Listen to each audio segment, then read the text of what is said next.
할렐루야. 부활 생명, 예수님의 생명이 여러분들의 심령과 가정에 넘치시기를 축복합니다. 오늘은 하나님께서 우리에게 너무나 큰 축복을 내려주시는 날입니다. 우리 교회에서 가장 큰 명절인 부활절, 아무리 기뻐 뛰고 즐거워해도 다함이 없는 그런 부활절을 하나님께서 우리에게 주시었고, 우리 교회로서는 특별히 이 예배당 작년 5월 19일 주일날 기공예배를 드린 후에 거의 딱 며칠 모자라는 11개월 만에 아름다운 예배당을 사고 없이 은혜 가운데 질서 있게 잘 완공해서 오늘 이렇게 첫 번 예배를 드리는, 우리 일생에 아마 다시 올 수 없는 이 감격을 하나님께서 우리에게 누리게 해 주셨습니다. 얼마나 기쁘고 감사한지 알 수가 없어요.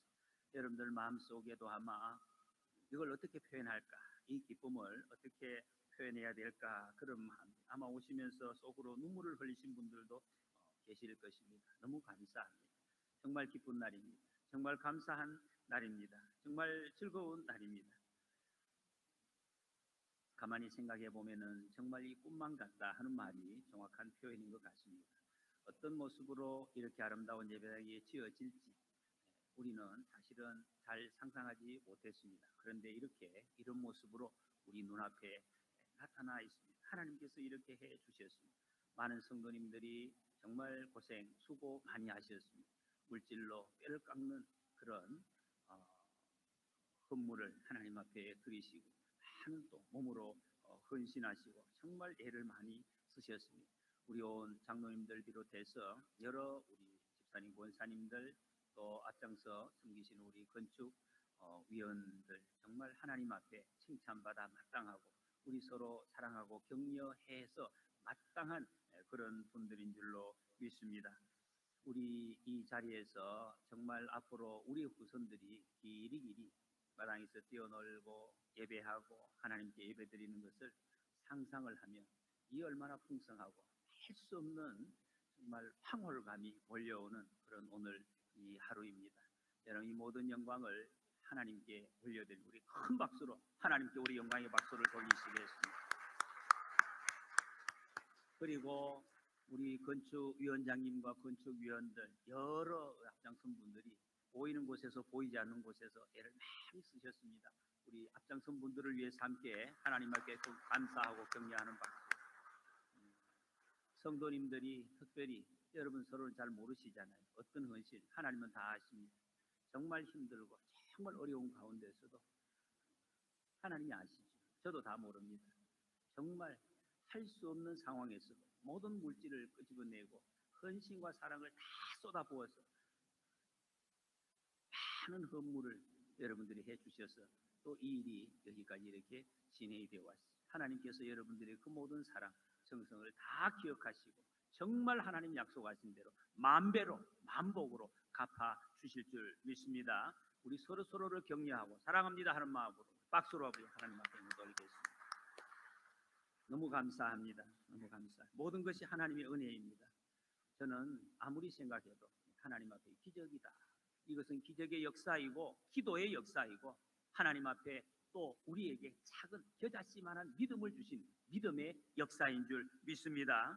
제가 이사하고 화요일에 이사하고 수요일날 이 자리에서 새벽에 기도를 하는데 하나님께서 제게 음성을 들려주셨습니다.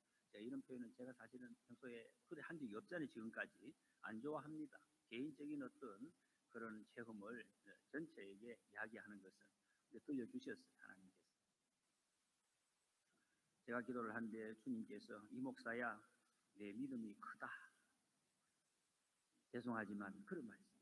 제가 하나님 저의 믿음이 안 큽니다. 제가 크지 않습니다. 제가 본래 처음에는 주님 제가 욕심을 했는데 예배당 지을 때 우리 장로님들하고 모여서 예배당 몇 평 지으면 되겠습니까? 지금 예배당에 최소 2배는 우리는 지어야 될 것 같습니다. 그렇게 사실은 장로님들하고 이야기를 한 적이 있어요. 근데 주님 많이 줄어들었는데 이 무슨 제가 믿음이 큽니까? 그랬더니 주님이 아니다. 네 믿음은 그 큰 거다. 그러시면서 내 믿음대로 내가 다 이루어 주겠다. 그렇게 제게는 말씀하셨습니다. 여러분들도 이 예배당에서 이전에서 하나님은 기도하면 들으시고 우리와 함께 하시겠다고 분명히 약속해 주셨습니다. 여러분들이 기도하시고 하나님의 음성을 들으시고 하나님의 역사를 이루어가는 한가운데 서시는 우리 모두가 되시기를 축복합니다. 지금 우리가 상상하지 못했던 기적이 우리 눈앞에 펼쳐져 있습니다. 저는 이것을 부활이라고 표현하고 싶습니다. 상상하지 못했던 기적, 이게 부활 아닙니까? 부활. 예수님의 부활이 우리의 부활입니다. 이 모습이 부활입니다. 하나님께서 우리 동대천 교회에 세계에서 가장 아름다운 예배당을 주셨습니다. 여러분 이거 아십니까? 세계에서 가장 아름다운 예배당. 저는 지금까지 봉사하면서 또 마지막 하면서 여기 들어오시는 여러 형태, 오늘 아침에도 마찬가지 방역하러 오신 분들 한마디 똑같은 말입니다. 이걸 보면 앞으로도 계속해서 이럴 것이다 저는 상상이 됩니다. 같은 말. 너무 예배당이 아름답습니다. 너무 아름답습니다. 한 사람도 빠짐없이 모든 사람, 전문가들이 와도 건축가가 와도 그렇게 이야기해요. 일반인들이 와도 그렇게 하고 저는 우리 예배당이 세계에서 가장 아름다운 예배당 하나님께서 주신 줄 믿고 감사를 드립니다. 예수님께서는 부활의 첫 열매가 되셨다고 했습니다. 첫 열매.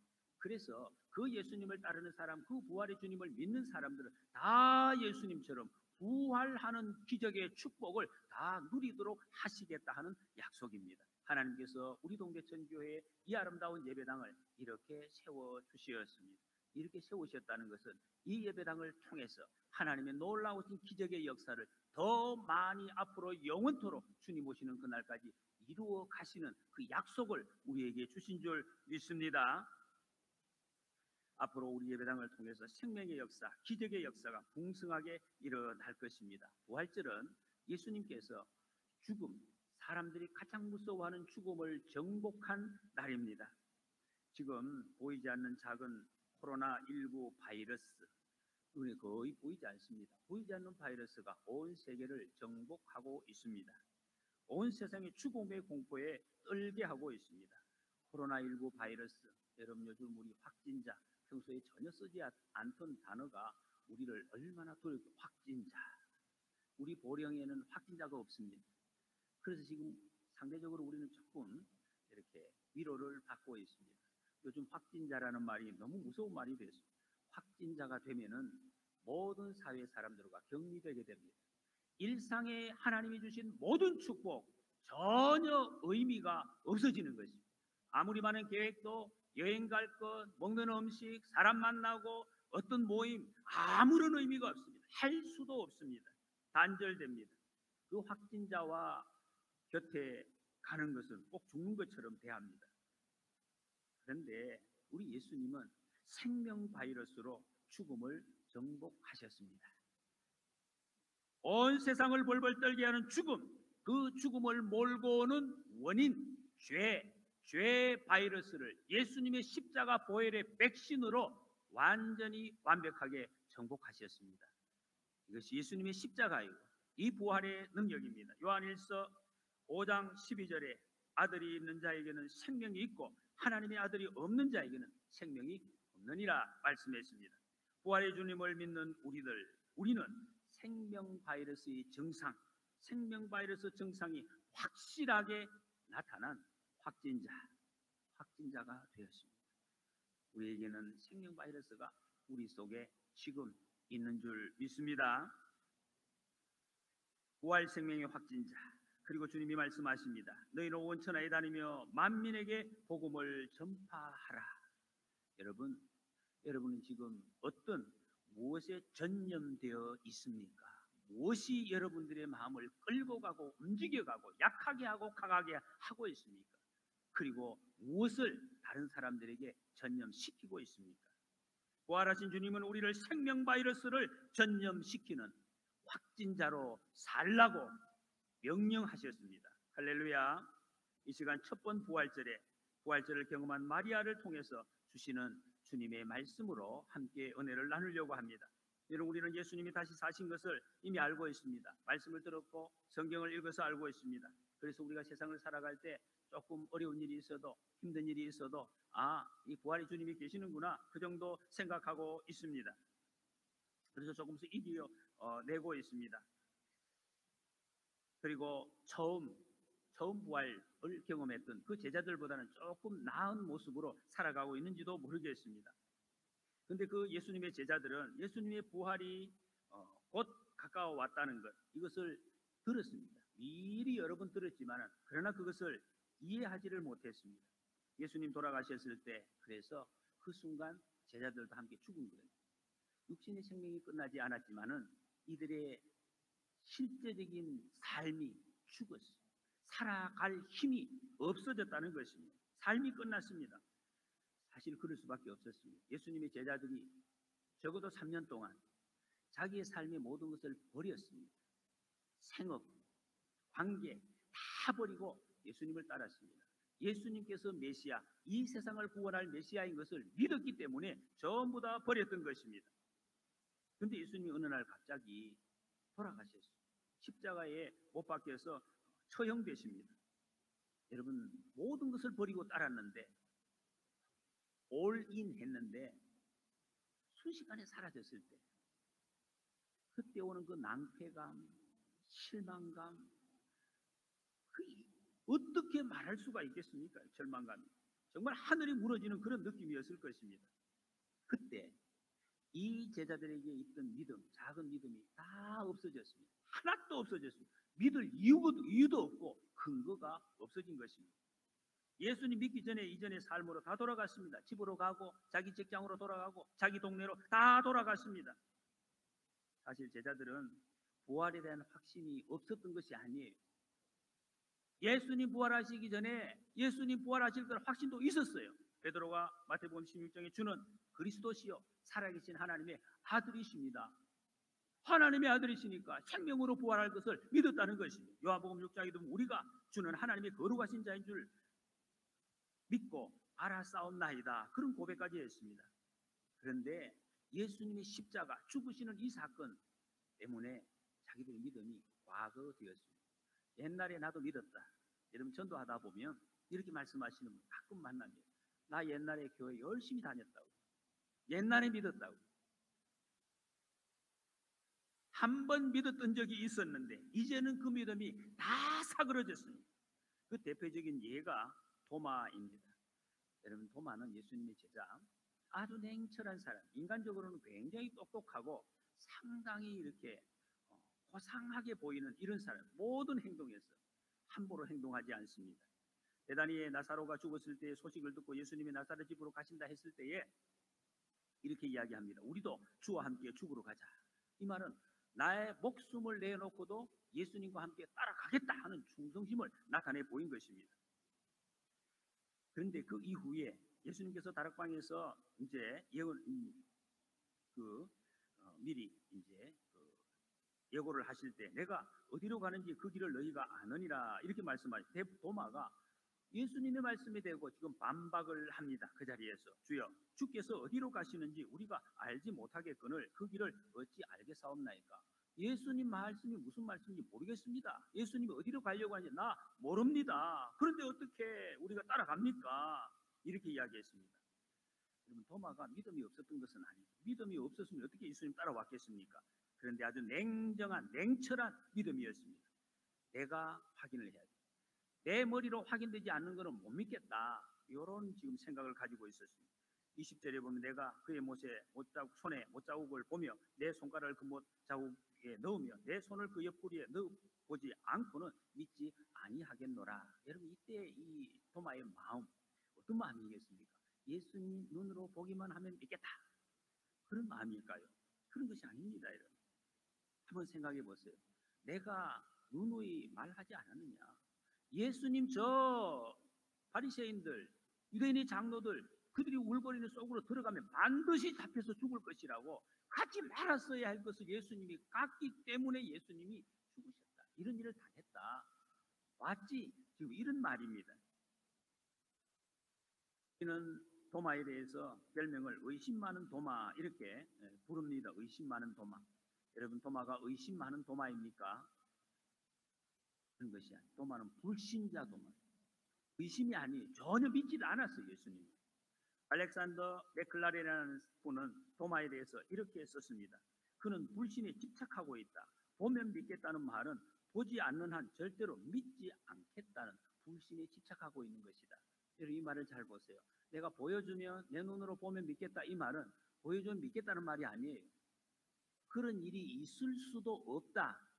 아예 있을 수도 없는 것이고 그거를 본다고 해도 나는 믿지 않겠다는데 지금 마음이 정해져 있는 것입니다. 그러니까 이 불신에 집착한 고집쟁이의 모습입니다. 여러분, 이 우리 마음속에도 있을 수가 있습니다. 지금 모든 제자들에게 이런 태도가 있었는데 도마에게는 대표적으로 지금 표현이 되고 있습니다.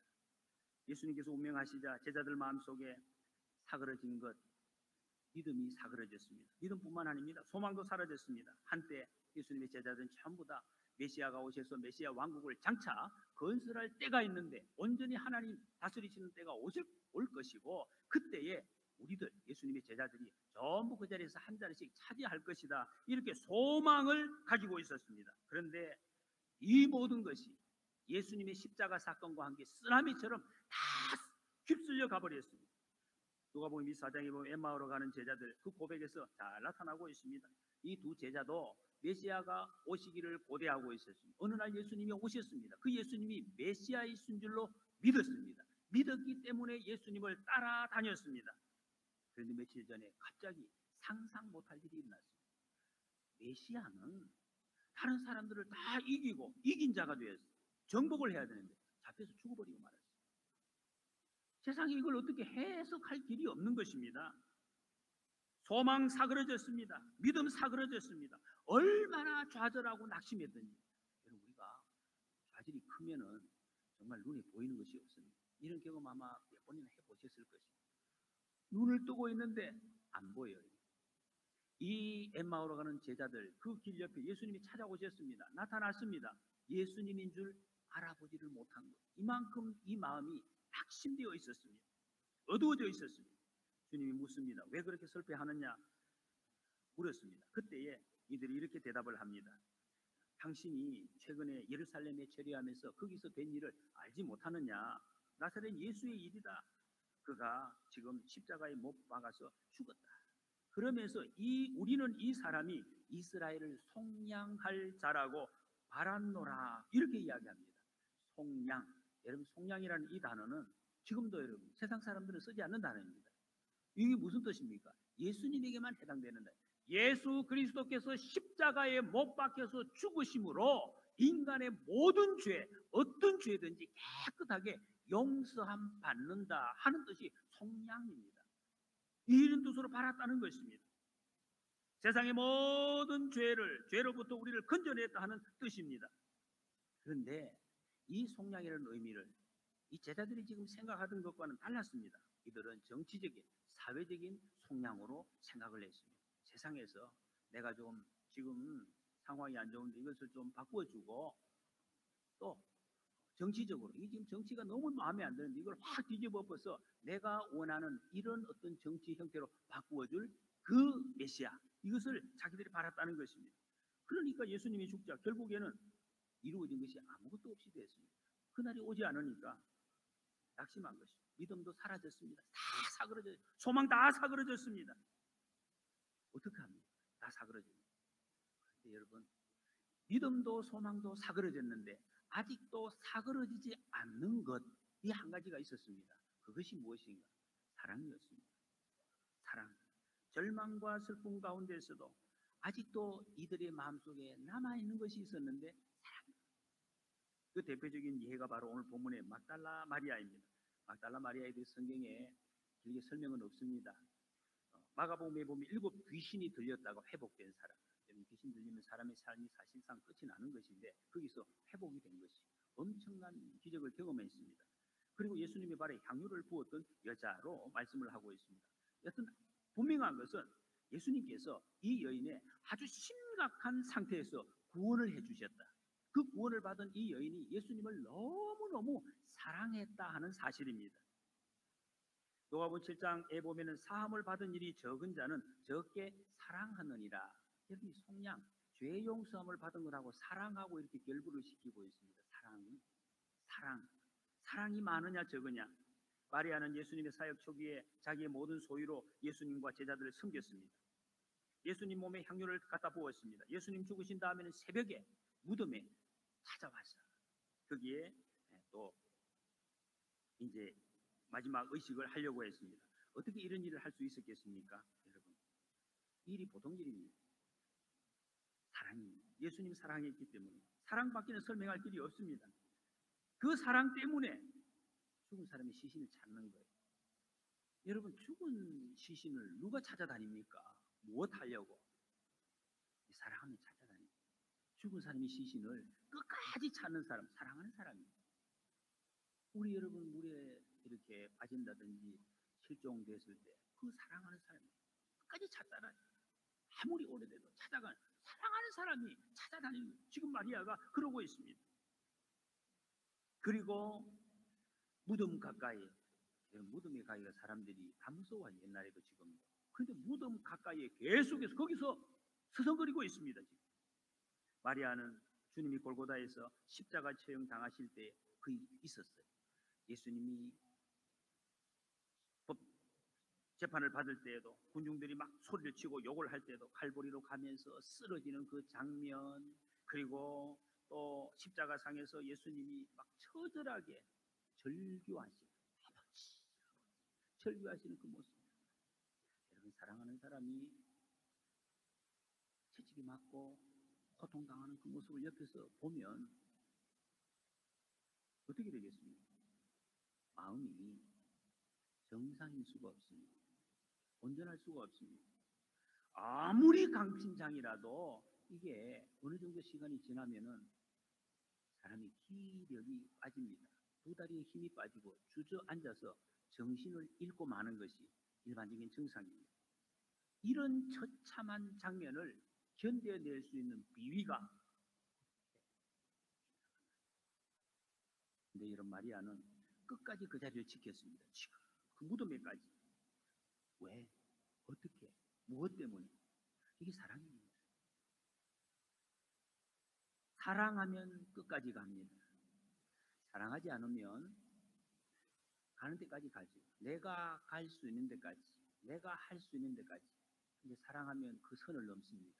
내가 할 수 없는 데까지도 가는, 끝까지 가는 것, 이것이 사랑입니다. 그 사랑이 가슴 속에 남아있어서 예수님은 돌아가셨지만 소망도 없습니다. 믿음도 없어요. 아무것도 없습니다. 그런데 가는 것입니다. 여전히 그분을 위해서 내가 무언가를 해드리고 싶은 거예요. 왜? 사랑하기 때문에. 그 와중에 안식일에 상점문 닫기 전에 달려가서 향품을 사서 준비했습니다. 그리고 아리마대 요셉이 자기가 판 무덤에 안치하는 것까지 따라가서, 여러분 이거 한번 보십시오. 이 일이 어떻게, 얼마나 신경을 썼으면 가능하겠습니까? 따라가서 그 무덤의 장소를 알아놨습니다. 안식 후 첫날 주일에 글로바의 아내 마리아와 살로메와 여러 여인들이 마지막 의식을 위해서 무덤에 갔습니다. 가면서 걱정을 합니다. 누가 우리를 위해서 돌의 문을, 예수님 십자가에 달리고 그와 관계되는 모든 사람들이 지금 자칫하면 죽을 그런 위기에 있는 때였습니다. 돌이 무덤 입구를 지금 막고 있는데 그래도 무덤에 가는 거예요. 이런 어리석은 사람이 어디 있습니까? 가봐야 열 수도 없는데 그 아내들을, 시신의 불을, 그 향유를 들고 가는 사람, 이게 말이 됩니까? 너 바보다, 다 그렇게 이야기하겠죠. 그런데 가는 거예요. 어떻게 되겠지? 그러고 가는 거예요. 왜? 사랑하면 가는 것입니다. 합니다. 방망하다, 마음이 너무 급하고 당황해서 허둥지둥 된다, 정신이 없다는 거죠. 그래서 보통 우리가 장례식 때 보면 남겨진 가족들이 고인이 좋아하던 음식을, 돌아가셨는데 음식을 가져와서 뭐 드시라고, 사진에다가 뭐 좋아하는 또 옷 같은 걸 가지고 와서 입어보시라고 뭐 이러는 분들 종종 봅니다. 왜 그래? 사랑하기 때문에. 사랑의 표현이죠. 내 사랑을 어떻게 표현할 길이 없어서 그렇게 하는 것입니다. 마리아와 여자들이 지금 황망한 상태입니다. 그런데 그들의 마음속에는 오직 예수님밖에 없습니다. 예수님 사랑했고 지금 할 수 있는 일은 사랑하는 것밖에 다른 길이 아무것도 없기 때문에 지금 사랑하는 것입니다. 무덤에 도착하니까 돌이 옮겨져 있었습니다. 예수님 안 계시고 천사가 나타나서 이런 이야기, 그가 여기 계시지 않고 그가 말씀하시는 대로 살아나셨느니라. 와서 그가 누우셨던 것을 보라. 이렇게 이야기를 합니다. 여인들이 놀라가지고 제자들에게 달려가서 말을 합니다. 제자들이 말을 듣고 베드로와 요한이 무덤으로 달려와서 그 사실을 확인을 합니다. 마리아는 다시 무덤으로 옵니다. 여러분, 이때 마리아의 심정이 어떻겠습니까? 세상에서 가장 사랑하는 사람 갑자기 잡혀서 십자가에서 처참하게 처형을 당했습니다. 직접 자기 눈으로 보았습니다. 마지막에 시신, 그 시신의 어떤 의식을 한번 하려고 마음을 먹었는데 그것도 좌절되었습니다. 할 수 없게 되었습니다. 상당한 거리, 무덤과 동네가 거리가 있습니다. 이것을 지금 이른 새벽에 2번이나 왕래하고 다시 3번째 지금 이 자리에 와 있습니다. 여러분, 더 이상 감정적으로 감당할 수 있는 한계를 넘었습니다. 눈물이 터져 나왔을 것입니다. 아마 마을로 걸어가면서도 줄줄줄 눈에서 정말 빛처럼 눈물이 쏟아내렸을 것입니다. 그 후에도 몇 날 동안 하염없이 울었을 것입니다. 무덤 밖에서 지금 울고 서 있습니다.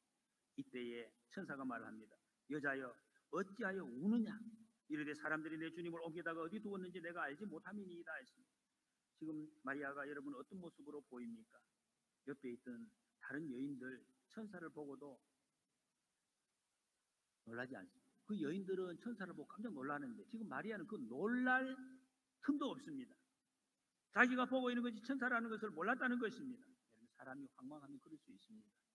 사람이 눈앞에 왔는데 그럴 수 있죠. 지나고 보면 언제 왔느냐고 기억을 못해요. 눈앞에 있는데 몰라요. 누구세요? 그러고 있습니다. 왜? 마리아의 머릿속에는 예수님만입니다. 내 사랑하는 사람, 예수님 생각.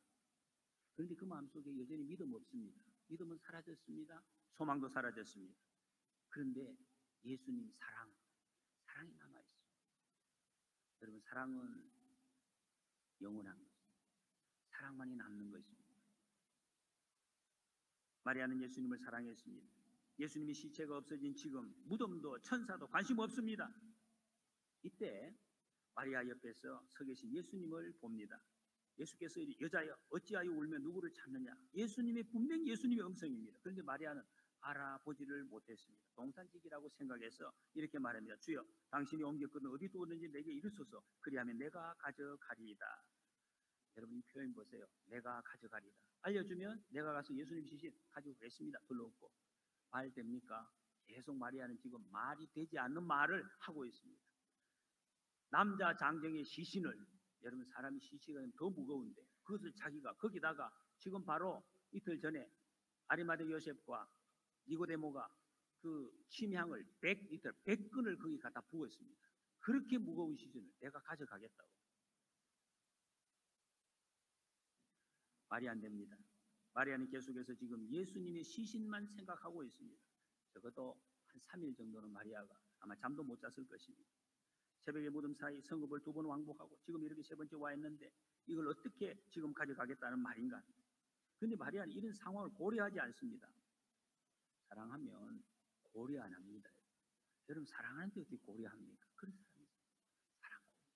고려할 수가 없습니다. 여러분, 어떻게 무엇을 고려하겠다는 거예요? 아무것도 고려하지 않습니다. 사랑했기 때문에, 예수님 사랑했기 때문에. 여러분, 사랑하는 사람에 대해서는 문제되는 것은 없습니다. 내게 더 이상 나올 힘이 없는데도, 내게 더 이상 나올 돈이 없는데도 그거 계산하지 않습니다. 나 힘 없는데, 나 돈 없는데, 이런 표현하지 않습니다. 불가능하지만 그냥 내가 드리고 싶은 대로 다 드리는 것이, 드리고 싶은, 이게 사랑입니다. 여러분, 그때 그 모습을 보시던 예수님께서 마리아야 불렀습니다. 마리아야. 마리아는 라보니, 선생님. 여기 이제 딱 기점입니다. 이때 완전히 상황이 바뀝니다. 소망도 믿음도 다 사라졌는데 예수님이 자기 이름을 불러주실 때, 목자가 양의 이름을 부를 때 양이 목자의 음성을 알고 돌이키듯이 마리아가 예수님이 내 이름을 불러주실 때 그때 선생님 하고 살아나는, 믿음이 싹트고 소망이 살아나고 부활의 주님을 경험을 하게 되는 것이 이 장면. 예수님 만난다는 것, 예수님 음성 듣는 것이 다시 태어나는 것이.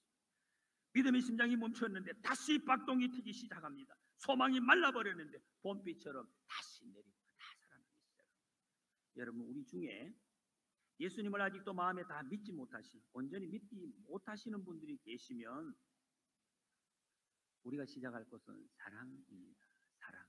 다른 거 다 없어져도 남은 것은 사랑이기 때문에 그 사랑. 여러분, 사랑을 어떻게 시작합니까?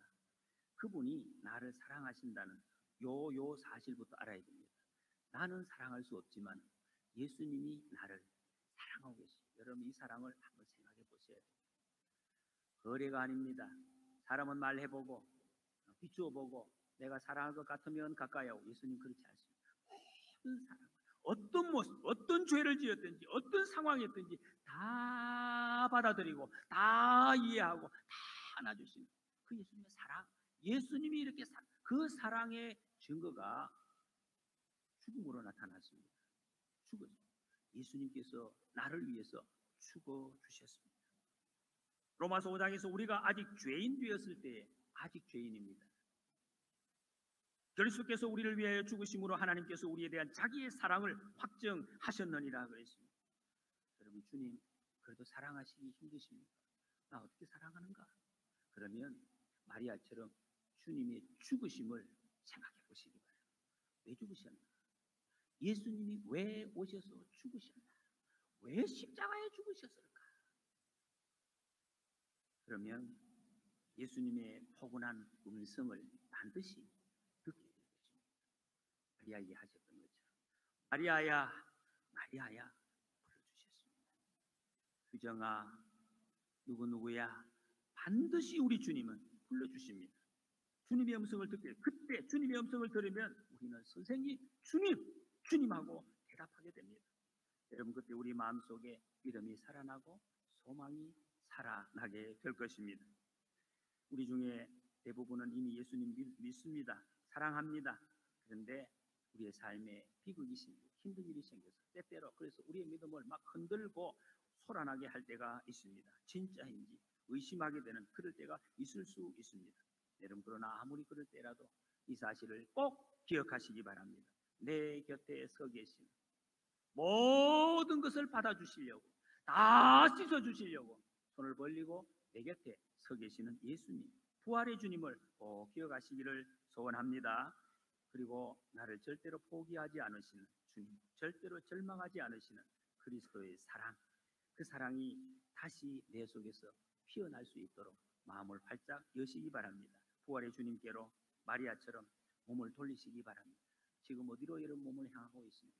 무덤을 향하고 있습니다. 예수님께로 몸을 싹 돌리십시오. 예수님 어디 계십니까? 예수님께로 몸을 돌리시고 그 앞으로 나가시기 바랍니다. 우리의 어두웠던 소망, 사그러졌던 믿음이 사랑으로 봄날의 새싹같이 쏙쏙 피어 오를 것입니다. 우리의 삶에 부활이 어떤 것이 있습니까? 여러분, 부활이 우리가 좀 이렇게 멀리 있는 것, 저 하늘에 있는 것, 그런 것이 아닙니다. 주님은 주님의 날 마지막 때 우리의 모든 영혼과 육체가 살아있는 무덤이 다 일어날 것이지만 지금 현재 주님 앞에 이르기 전에 이 땅에 살아갈 때도 부활 생명을 우리가 누리면서 살라고 주님이 말씀하십니다. 그것이 무엇입니까, 여러분? 이것이 부활입니다. 이것이 지금 이것이 부활입니다. 우리가 이 자리에서 예배드리고 있는 것, 이것이 부활, 오늘이 부활입니다. 우리는 부활 생명을 지금 살고 있습니다. 저는 부활의 말씀을 묵상하면서 제 고백입니다. 부활은 새 집을 짓는 것이다. 이 교회처럼 새 예배당을 짓는 이게 부활입니다. 옛 것을 버리고 완전히 떠나서 완전한 새 집으로 이사하는 것, 새 집을 짓는 것, 새로운 삶을 사는 것. 고난의 시간은 다 지나갔습니다. 다시 저쪽으로 이사 갈 것 안 갑니다. 다 지나갔어요. 고난의 시간이 지나갔어요. 우리 주님이 부활하셨습니다. 우리는 부활의 주님을 믿습니다. 부활의 주님을 믿습니다. 인생의 모든 희로의 낙을 다 경험하신 예수님. 그래서 주님은 지금 우리가 겪고 있는 이 고난, 여러분 각자 힘든 일이 있지요.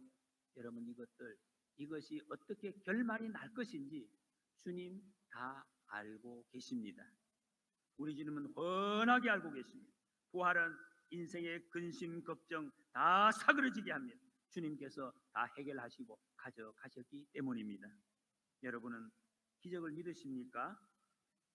기적을 믿으십니까? 여러분, 우리가 이 자체가 기적입니다. 저와 여러분들이 이 자리에 앉아 계시는 것 기적 아닙니까? 예수님 믿게 된 것 기적입니다.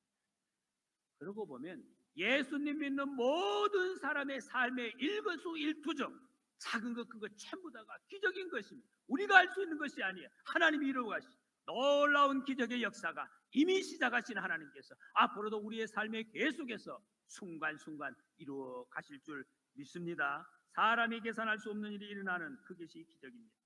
지금 우리에게 엄청난 기적이 일어났습니다. 계속 일어나고 있습니다. 우리에게는 새 예배당이 기적입니다. 이런 모습, 이런 예배당 상상이나 했습니까? 온 성도들이 한 마음으로 뼈를 깎는 심정으로 헌금을 드린 것 기적입니다. 좋은 시공사, 좋은 설계사, 협력 기술자들 만난 것 기적입니다. 사고 없이 순조롭게 완공된 것 기적입니다. 주님이 부활의 첫 열매가 되셨습니다. 그분을 믿는 모든 이들이 부활하게 될 것입니다. 이 기적의 역사를 믿는 모든 사람, 우리 동계천 교회, 우리 교회를 통해서 이 기적의 역사가 계속해서 일어나게 하실 줄 믿습니다. 우리 속에 주님의 사랑으로 풍성하여서 우리 모두 생명 바이러스 확진자로서 부활 주님을 많은 사람들에게 전념시키시기를 소원합니다. 우리는 그날에 있을 주님의 날에 있을 부활, 그리고 우리의 삶에 계속해서 이어질 기적의 역사를 기대하면서 이렇게 고백하시기를 소원합니다. 우리는 다시 피어오른다. 기도하시겠습니다.